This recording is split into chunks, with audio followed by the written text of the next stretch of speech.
มาชมต่อนะครับวันเชิญด้วยสันดอนเขาเมืองนะครับบุญพระเวทที่งานเป็นที่เบิงข้างที่คืนเมื่อบ้านย่านบ้านลมหลวงได้หวังทุ่งหลวงมันที่ดมมันที่ดมจุนนาที่ขึ้นได้ว่าจังได้ว่าพอให้เจ้าคุมเสียงคนขึ้นคอเสือคอนเมื่อเสือสร้างเมืองบ้านก็ดังเดิมลูกที่ต้องจินจางสามซามอยลาบิงฟันที่คืนคอยบ้านละอายเพื่อนพังสหายลูกที่ตายในดาวกลางดงพงป่าต่างในตอนท่านต่อเนื้อท่านสิ้นในมูกาต่างในมีบุญอยู่สู้ตนตามใจตายอยู่น้ำฟ้าไม่ตายให้ว่าทวงเย็นพอ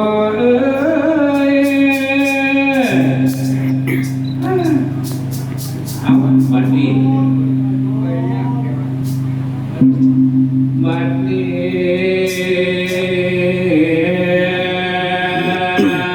แทนจูนกองข้าใจเอาอันพ่อแม่มานังนอมพ่อกาวันเดียววันคือสิ่งหุ่นรอนไงข้าขาดโลกาแทนอบอนกระทังเสียยืนอันก่อนนอมาห้องมาลงพวงไม้เตียนเฮาเตียเข้าก่อนเข้านิวนหัวกองปลอมเรืองว่าเราโลมาขอประกาศกันไว้หลายที่น้ำไปหลายคนใหญ่และน้อยมาดีจงคอยฟังสัจจังมีสามก่อท่านนำพวกไปท่านนักใดดังเอาเฮาเท่ากับบ่เขียนตามาจินความเท่าเฮาเบาหูหอมขอจะมองบอกไปดีเจ้าจงฟังที่พ่อฟังนำความบ่เอาประการสร้างประโยชน์ได้บ่หนึ่งถ้าโทษนี้เหมือนถือไว้ว่าใจตองสองอย่าได้ละวีเบาความเข้ามาใส่ใจเฮานักทั้งพื้นใจนี่กันเสมอ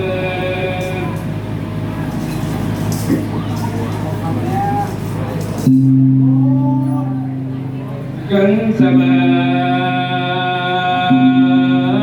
ความเดียวเฮามีไว้ท่านไปล้านเสียก็ดีแล้วบ่ให้หายเดียวท่านแล้วเอาให้อ่อนสามสู้อย่าเอาเหตุให้ทั้งใจทั้งกรรมทำเป็นโจรล้อลักหลอกลวงกวงปั๊มสัมพจิตสัมขอท่านนำที่ใดบ่พอ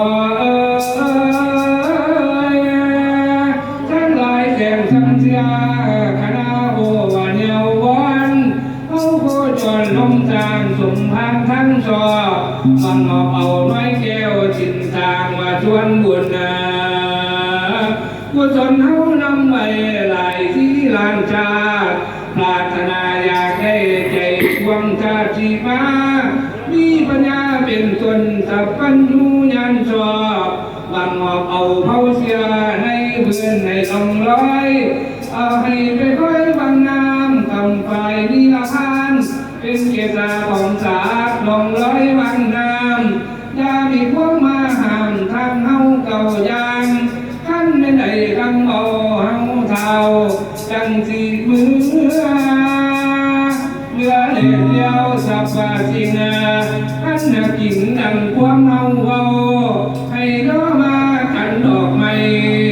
ยืนใส่มือหมอให้เท้าสิรับเอาว่าพอเ